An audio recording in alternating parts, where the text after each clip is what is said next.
पृथ्वी एवं उसकी गतियाँ। दिन और रात।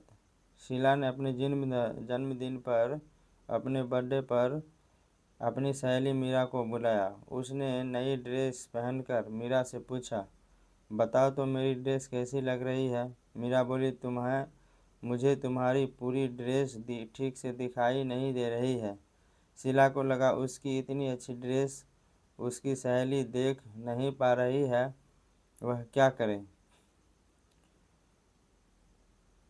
इन दोनों की बातें शीला के बड़े भाई राजीव सुन रहे थे। दोनों को अपने पास बुलाकर उन्होंने कहा, शीला तुम प्रकाश में जाओ और गोल घूम जाओ। शीला ने वैसा ही किया, जिससे मीरा को उसकी पूरी ड्रेस प्रकाश में दिखाई देने लगी। वह बोल उठी, तुम्हारी ड्रेस तो बहुत सुंदर है। Your dress is very beautiful. Rajiv ने कहा, जब किसी वस्तु पर प्रकाश पड़ता है तो वह वस्तु स्पष्ट दिखाई देती है।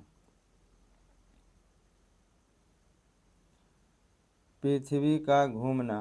राजीव ने आगे कहा, शीला जिस प्रकार अभी तुम प्रकाश के सामने गोल घूमी, घूमने से तुम्हारी ड्रेस के जिस हिस्से पर प्रकाश पड़ा उस से ड्रेस का भाग दिखाई देने लगा। ठीक उसी प्रकार पृथ्वी भी घूमती है और इसके जिस हिस्से पर सूर्य का प्रकाश पड़ता है वह हिस्सा हमें दिखाई पड़ता है।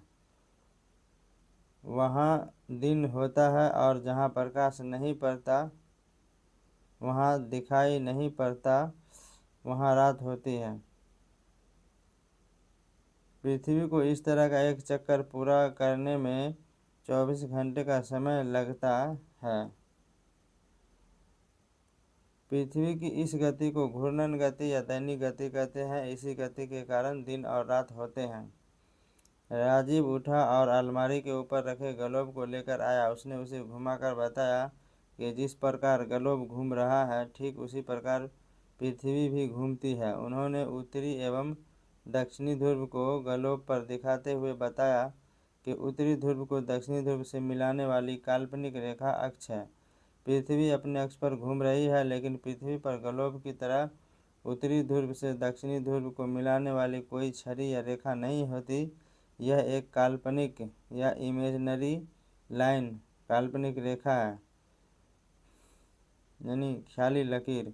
ग्लोब को दिखाते हुए उन्होंने बताया कि ग्लोब पृथ्वी का नमूना है, इसीलिए ग्लोब अपने अक्ष पर सीधी नहीं खड़ी रहकर एक ओर झुकी हुई है, क्योंकि पृथ्वी अपने अक्ष पर 23.1/2 डिग्री झुकी हुई है।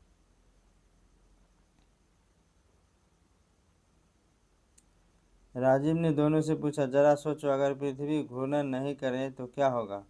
शीला बोल पड़ी, सूर्य की ओर वाले भाग में हमेशा दिन होगा, जिससे उस भाग पर लगातार गर्मी पड़ेगी। दूसरे भाग में हमेशा रात होगी तथा हमेशा ठंड पड़ेगी। घूर्णन गति के साथ ही पृथ्वी की भ्रमण गति भी जुड़ी हुई है। इस कारण ऋतु परिवर्तन भी नहीं होगा।